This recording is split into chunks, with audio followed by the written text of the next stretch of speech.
one big cause of being trapped in Babylon. Babylon meaning a place of great confusion. Babel in Hebrew means confusion. So Babylon means great confusion. Babylon the Great means great confusion. The double portion of confusion. And one of the things that keep people in this place of confusion is their inability to figure out why they had certain relationships in their lives with people and why these relationships seemingly failed. What was the purpose behind all of this?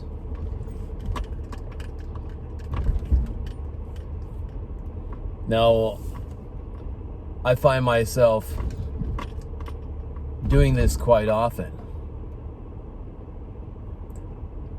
Sometimes it's painful to go down memory lane in your mind, thinking about past relationships.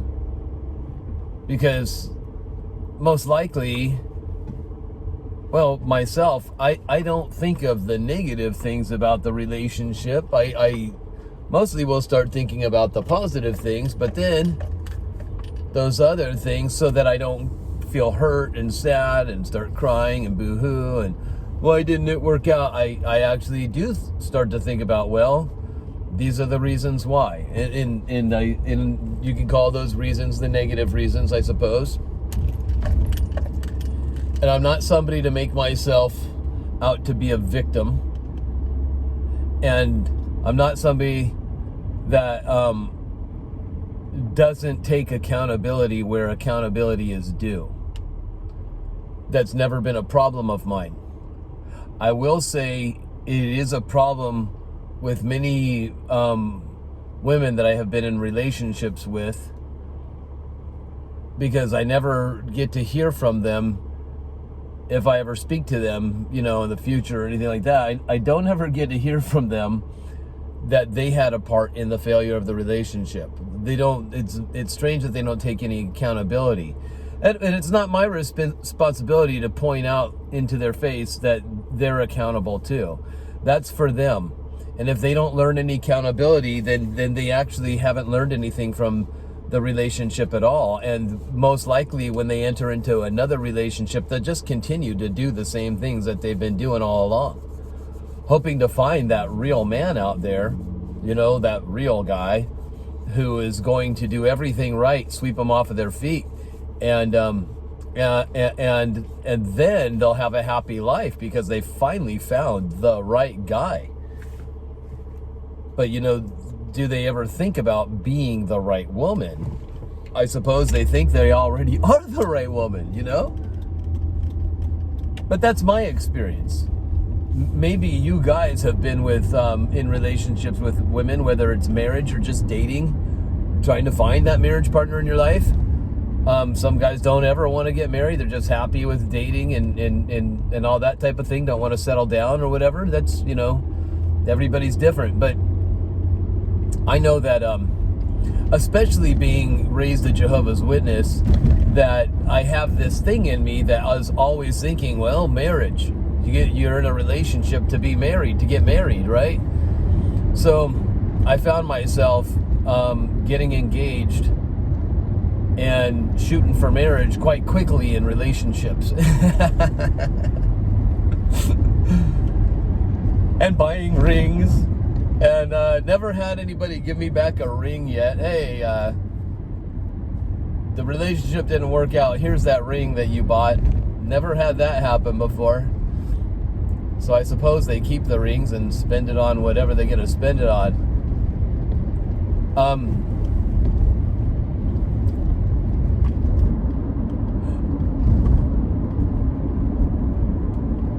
But that's, like I said, those are my experiences. Maybe not yours. Maybe you've had relationships with someone in the past, female, or maybe for you women, the men you've had relationships with, and both of you have accepted your accountability for maybe what seems to be the failure of the relationship, what caused it to fail, and hopefully you've learned from things and it's grown you, and your mind has grown from it, And things have changed in your life for the better of yourself and for the better of others.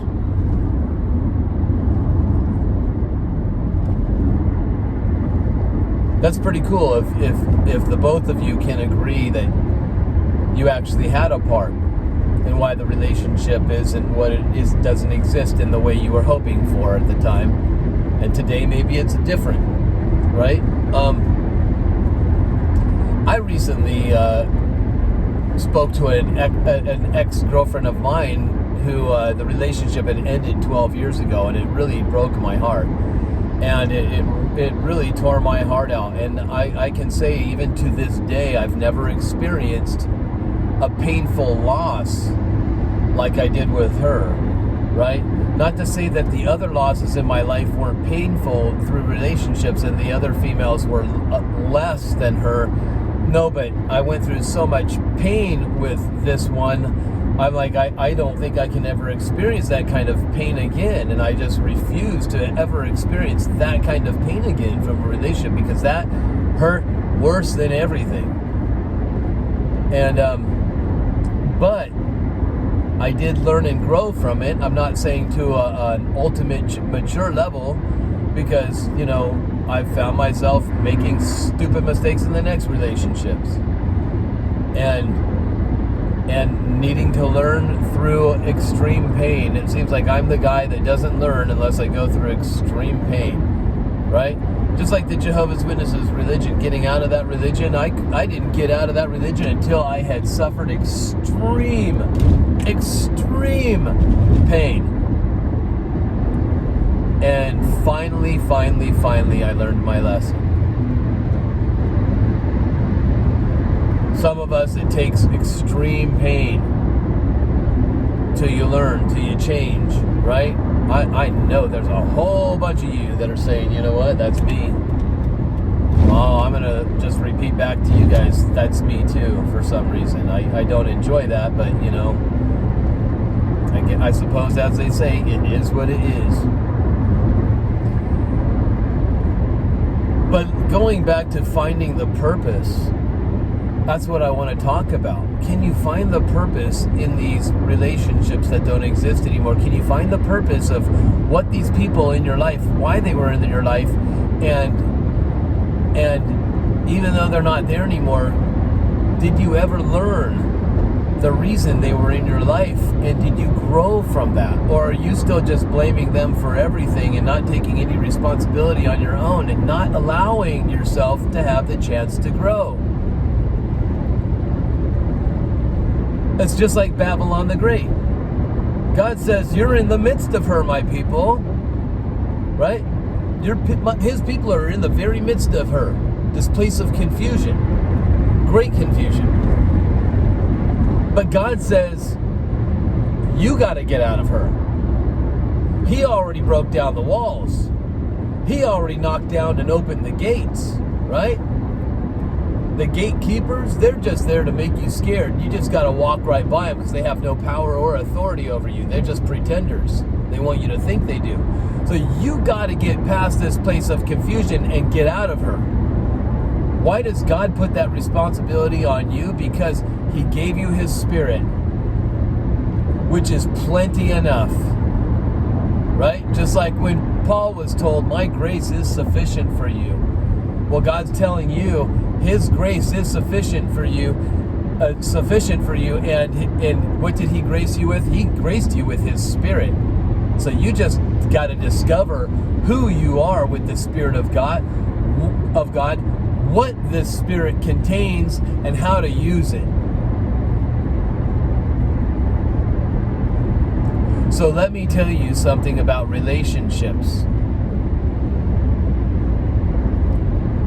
Jesus Himself experienced, if you want to call it a relationship failure, let's just put it into our terms, okay? He chose someone whose name means praise. This man's name means praise. And Jesus chose this man to be a close friend, And Jesus entrusted himself with this man to share deep things about himself so that this man could share also with others these deep things. And this man's name was Judas. Judas. There were many Judases, but he's Judas Iscariot, they call him. So Judas means praise. Iscariot means a city slicker, a man of the cities. And Judas was a greedy man. People love money because money brings what? Power and authority and position and respect and all this stuff. But it's pseudo, meaning false. There's just a lot of people that are not aware of that. Nothing wrong with money. Nothing wrong with having position. Nothing wrong with power. Because if you have the Spirit of God in you, you have more power than anything and anyone. I mean, I'm not saying that above other people that have the power of God, but you know what I'm saying. You got the more power in you than anything. You're just not aware of it. And don't know how to use it. But you're learning, aren't you? You're discovering and learning. Getting the brainwashing out of you and getting the truth instilled into your mind. It's in your spirit. Now you just got to get that into your mind and soul. So even Jesus experienced relationship loss with this person, Judas. But do you think Jesus sat there and said, man, why? How did this happen? Or did Jesus see the purpose in this relationship and its loss? Now, if you look at the purpose behind it, if Jesus didn't have his Judas, the betrayer, well then, Jesus might have been sticking around a little bit longer. They needed someone to be a sellout so that they could arrest Jesus and persecute him and then make him pay.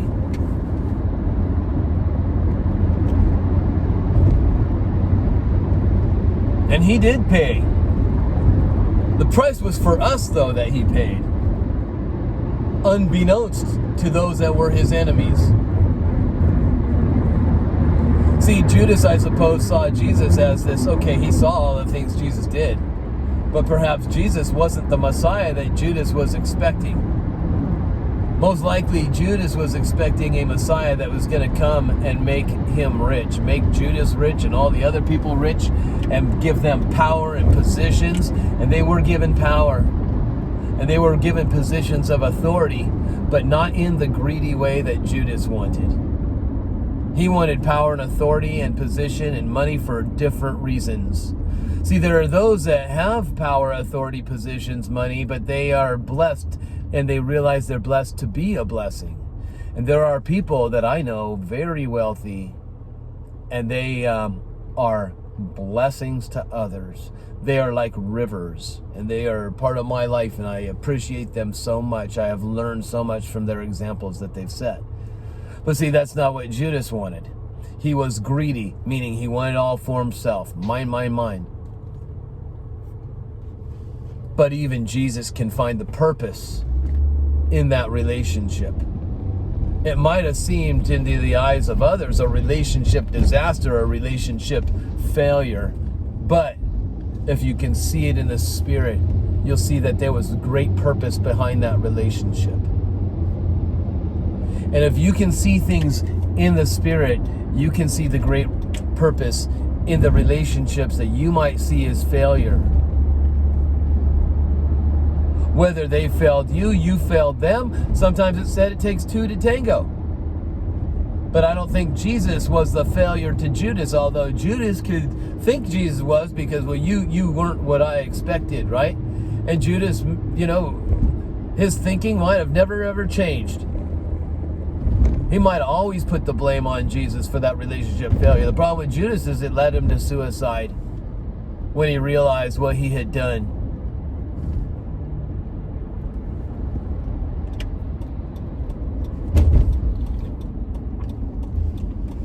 Now, hopefully you or your former relationships in your life do not think of suicide as the answer to escaping the pain for what you have gone through. Trust me, I know all about this. But hopefully you guys, you've learned and can actually meditate and ponder on things and see the purpose behind it. I went through a very painful experience many times in relationships. Because of one of the experiences I went through, I no longer drink alcohol anymore. I've been set free from that. It's almost like I didn't quit alcohol. Alcohol quit me because I was in a relationship with somebody that's got a bad problem with alcohol. And sees alcohol as her God, honestly, because she serves alcohol as king. And obviously still hasn't stopped, because every once in a great while, I'll get the most angriest message sent to me from her out of the blue.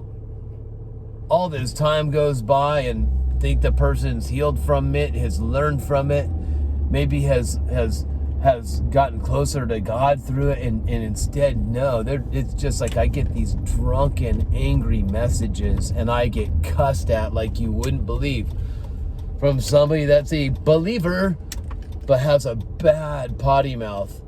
Texts out the worst, sends texts like the worst stuff you could ever imagine. If you could ever imagine the worst stuff being sent to you, well, times it by 10, and that's what I'm getting from this person constantly. I never hear anything good, ever, ever, ever. This is an angry, bitter person, and perhaps rightfully so. I'm not saying I was the angel and I did everything right and said everything right in the relationship. Not at all. I'm not saying that. But I can tell you one thing. I learned from it. And now I'm at a place of peace, not because I just don't care and let everything go. No, I did everything in my power to try to make things right. Honestly, I did everything I could know of. But this person's choosing to keep that wound opened up.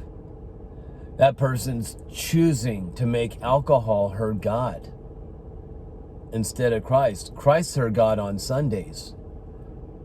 But every night, the rest of the week, alcohol. Because a God is something you serve. She might say alcohol serves her. But see, that's deception.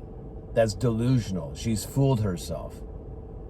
She serves alcohol to the point where even though it destroys relationships in her life, she doesn't see it. And it's really, really sad. And I've prayed for this person so many times. Not hypocritically, not like, I'm perfect, God, help this person to be like me. Not at all, you guys. Although I think that's how she would take it if I told her. And this isn't to put her down or anything like that. I won't say her name or anything like that, how long ago this relationship was or anything. All I know is this person has let me know over and over again how much they hate me. What a piece of you-know-what I am. I hear that more than everything. I'm a worthless piece of you-know-what. And he types out those words. Right? But then goes church on Sunday, worship, yay, goes home, get drunk, go to work the next day in the medical profession. Works on people, and she's in the medical profession. I don't know how you go to work every day hungover and expect to be on top of things, especially when people's lives are in your hands. But there is a thing they call being pickled. Have you ever heard of that? When you're so used to being drunk and hungover, you get pickled. And people that are pickled, that's just a saying. They say that they are what's the word for it? Functional alcoholics. See, somebody that thinks they're a functional alcoholic is under delusion. They're a dysfunctional alcoholic, but they think they're functional because they wake up feeling fine. I hydrated myself. I'm good to go. Oh man, if you only knew the money that you're spending on alcohol, how that money could be used to bless others instead of cursing yourself, cursing your health, cursing your mind, cursing your relationships. That money could be used for the kingdom of God, but you use it to drown your sorrows, to sleep better, to do whatever you have been fooled by your God, alcohol. I hate to be so blunt, you guys, but I don't hate to be so blunt. Honestly, I don't. It's just what it is. And some people choose to remain in this spirit of confusion, in Babylon the Great. It could be religion, it could be media, it could be politics, it could be alcohol, it could be drugs. It's delusional, it's confusion, and God says, get out of her. But so many of his people don't want to, because Babylon has become their God.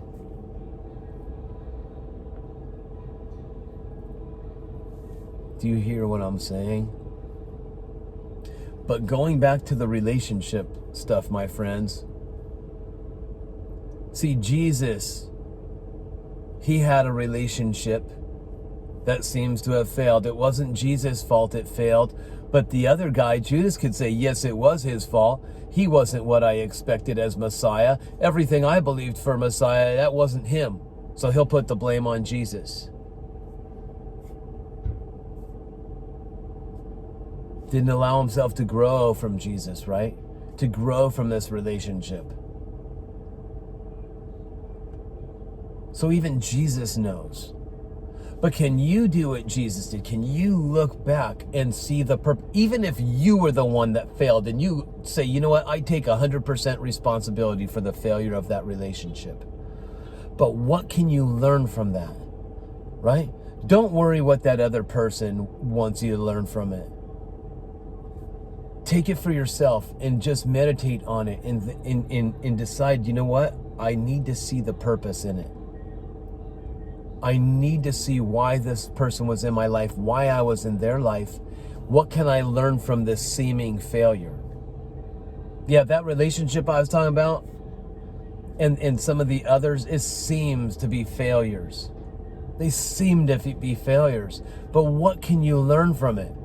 I'll give you one more for instance, and then I got to get going. I got to pump some gas. Ugh. What is it today? 6.1999. The same. I made a video the other day and showed you guys the price. If I pay cash, I get it for $6.20 a gallon. And my gas is a little less than half filled tank, so I'm going to have to probably put $60 or so in it to make it go to the fill mark, maybe more, who knows.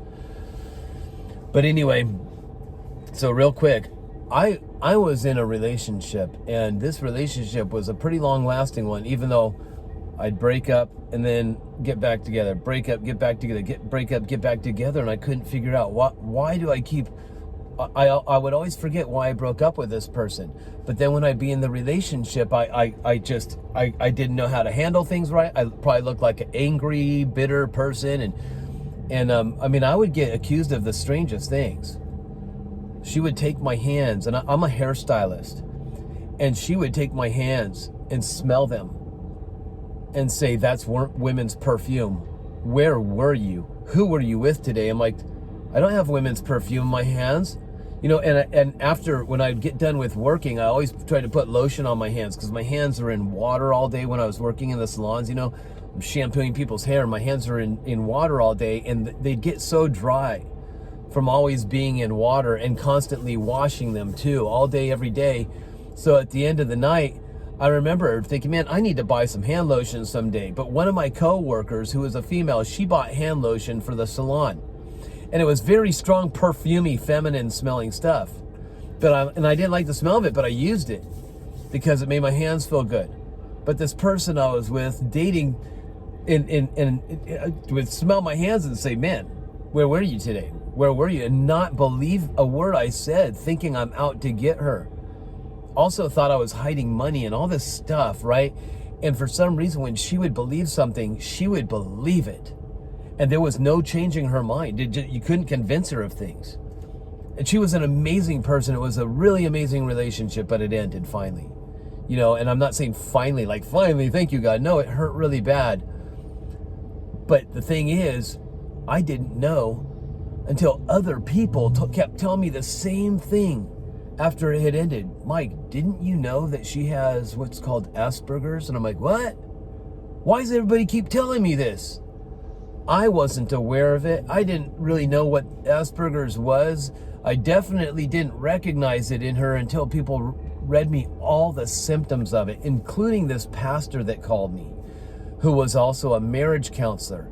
He had spoken with her. She had called him and complained to him about all this stuff about me that she was saying to him. You know, I'm going to tattle on him. So she called this pastor, told him everything about me. And then he calls me and says, hey, I heard the relationship ended. You know, I'm like, yeah. And he says, well, she called me. I'm like, she did? And he says, yeah. And he says, Mike, you know, he says, I didn't want to tell you this because I didn't want to upset you. But were you ever aware that she has a condition called Asperger's? He says she's not aware of it because her family never helped her, never got her help, but she has this condition. And he started reading all the symptoms and they matched her perfectly, and I couldn't believe it.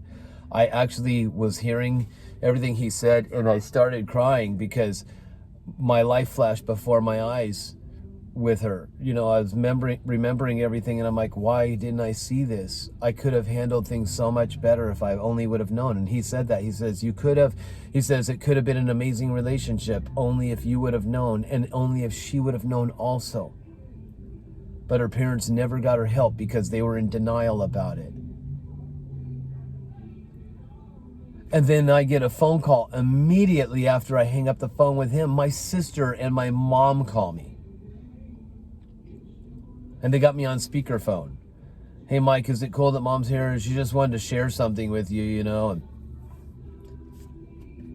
my mom says, you know, I just didn't know how to tell you this. And, you know, my mom and I, we never really had much of a relationship, tell you the truth. But, you know, we're cordial to each other. But, my sister was in agreement with her because this girl called my sister, called my family to tattle on me, tell how mean I was, I'm cheating on her, I'm hiding money and all this stuff. And they, you know, they're not, and trust me, my family's not like on my side about things usually. Oh, we're going to defend my son, we're going to defend my brother. Not at all. Quite opposite, actually. But this time around, they were hearing this, and they know something about her that I didn't know, and they finally shared it with me when the relationship had finally ended. So this was immediately after this pastor had given me a phone call.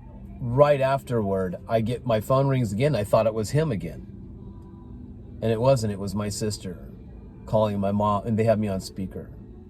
And my mom says, Michael, I want to read something to you. And she started reading me all this stuff that this pastor had just read to me about Asperger's. And I'm like, everybody knows but me. Now, I definitely thought she was special, and I definitely loved her, the way she saw the world and her outlook on life. And it's what led me to wanting to be in a relationship with her, because she saw things so differently. And I really loved the relationship. But there were things that I just didn't know how to deal with and handle right. And it got me angry, you know, and I probably let that anger out too much and name called or whatever. And if only I could go back in time and change things, but I can't, right? And it ended, and I felt so stupid because everybody knew but me. But today I can see the purpose from that experience. I don't know if she does. I don't know where she's at. I haven't talked to her in many years. Not out of anger or anything like that. I think I've been blocked. I don't think it's possible to talk to her anyway. I've been blocked in every way, I think. So you let things go.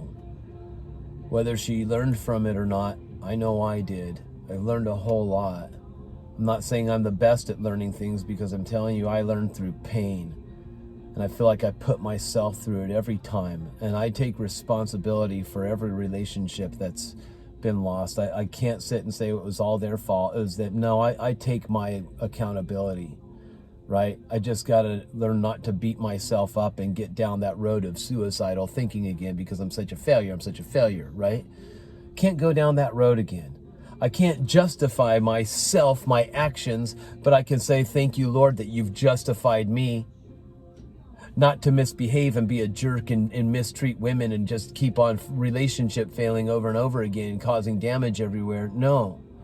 But I'm thankful for his amazing grace that he's justified me. But the one thing I don't justify is my behavior. I'm justified by the blood of Jesus. I'm forgiven. But I do not justify my actions or my thinking or my words, any of that. But I also cannot condemn myself. And God doesn't want you to condemn yourself either. But if you can learn the purpose for every relationship in your life, even why was this pet in my life? I lost them and all it did was hurt. Well, no, you got to think of the joy that you had and remember that. I know it was a painful ending, seeing your pet go, but you got to see the purpose in it. And if I can just share this with you, you're going to see that pet again. And you're going to see those people again that you were in a relationship with. And you guys are going to forget about all that pain because you're going to come into a place where all that stuff is gone. God's going to wipe out every tear from your eye. Death shall be no more. And that includes death of relationships. You'll see those people again and you'll be like, can you believe that's how we treated each other in that world? But that stuff's going to be over with and you'll be friends again. Trust me.